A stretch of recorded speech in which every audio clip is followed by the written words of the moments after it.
சேலத்தில் தவிக தலைவர் விஜய் பங்கேற்ற கூட்டத்தில் உயிரிழந்த வட மாநிலத்தவரின் குடும்பத்திற்கு தமிழக வெற்றிக் கழகம் சார்பில் 5 லட்சம் ரூபாய் நிவாரணத் தொகை வழங்கப்பட்டது.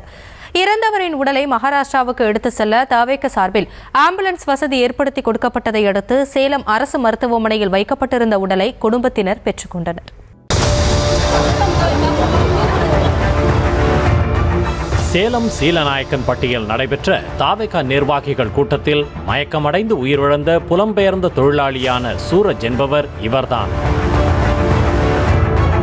மகாராஷ்டிரா மாநிலம் சோலாப்பூர் மாவட்டத்தைச் சேர்ந்த 34 வயதான சூரஜ் ஸ்ரீமந்த் பூஜிபால் என்பவர் சேலத்தில் குடும்பத்தினருடன் தங்கியிருந்து வெள்ளிப்பட்டறையில் வேலை பார்த்து வந்தார். சுமார் 20 வருடங்களுக்கு முன்பு தமிழ்நாட்டிற்கு குடிபெயர்ந்த அவருக்கு மனைவி, ஒரு மகள், ஒரு மகன் உள்ளனர். தவிக தலைவர் விஜயின் தீவிர ரசிகரான சூரஜ் சீலநாயக்கன்பட்டியில் நடைபெற்ற நிர்வாகிகள் கூட்டத்தில் விஜயை பார்ப்பதற்காக தவிக கட்சி நிர்வாகியிடமிருந்து அனுமதி சீட்டு பெற்று கூட்டத்தில் கலந்து கொண்டதாக சொல்லப்படுகிறது.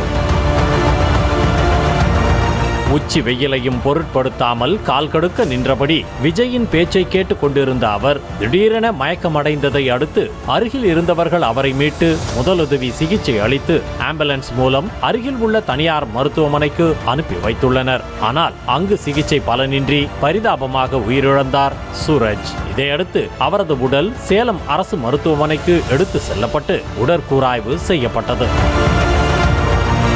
இந்த நிலையில் சூரஜின் உடலை வாங்க மறுத்து அவரது குடும்பத்தினர் மற்றும் உறவினர்கள் தர்ணாவில் ஈடுபட்டனர். சூரஜின் குடும்பத்திற்கு விஜய் உதவி செய்ய வேண்டும் என்றும் அதுவரை உடலை வாங்க மாட்டோம் என்றும் அவர்கள் அடம் பிடித்தனர். மேலும் தவிக சார்பில் இதுவரை யாரும் வந்து சந்திக்கவில்லை என்றும் ஆறுதல் கூட சொல்லவில்லை என்றும் சூரஜின் உறவினர்கள் கவலை தெரிவித்தனர். கட்சிக்காரங்க வந்து பார்த்தாங்களா? போன் மூலமா கூட குடும்பத்துக்கு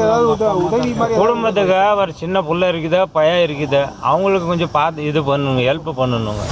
சூரஜுக்கு இருதய நோய் பிரச்சனை இருந்தது உண்மைதான் என்றும் அதற்கு அவர் ஆஞ்சியோ செய்து கொண்டு நல்லாத்தான் இருந்தார் என தெரிவித்த அவரது நண்பர் மௌலி, சூரஜுக்கு 2 சின்ன பசங்க இருப்பதால் அவரது குடும்பத்திற்கு ஏதாவது உதவி செய்ய வேண்டும் என கேட்டுக்கொண்டார்.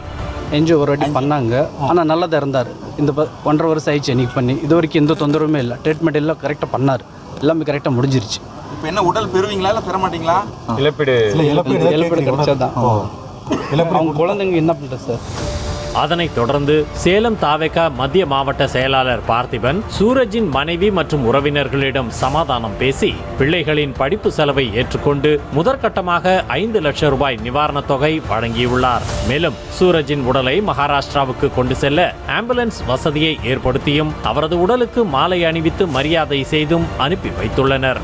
குழந்தைகளின் படிப்பு செலவை ஏற்றிருக்கோம். ஏன்னா என் சகோதரர் தான் தமிழக வெற்றி கழகம் சார்பாக என் கழக தலைவரால் பாதிக்கப்பட்டவர் என்று யாருமே இருக்கக்கூடாது, அந்த வகையில் இருக்கக்கூடாது. அதுக்காக தான் இவ்வளவு கஷ்டப்பட்ட அந்த நிகழ்ச்சியை யாருமே வரக்கூடாது. முதியவர்கள், கர்ப்பிணி பெண்கள், மாற்றுத்திறனாளிகள் இவங்க யாருமே வராதீங்கன்னு சொல்லியிருந்து தம்பி அவர்கள் கலந்துருக்காரு. பரவாயில்ல, வருத்தத்தக்க விஷயம். அவனும் என் தம்பி தான், அவனும் அது என் குடும்பத்தில் ஏற்பட்ட இழப்பாக தான் நினைக்கிறேன்.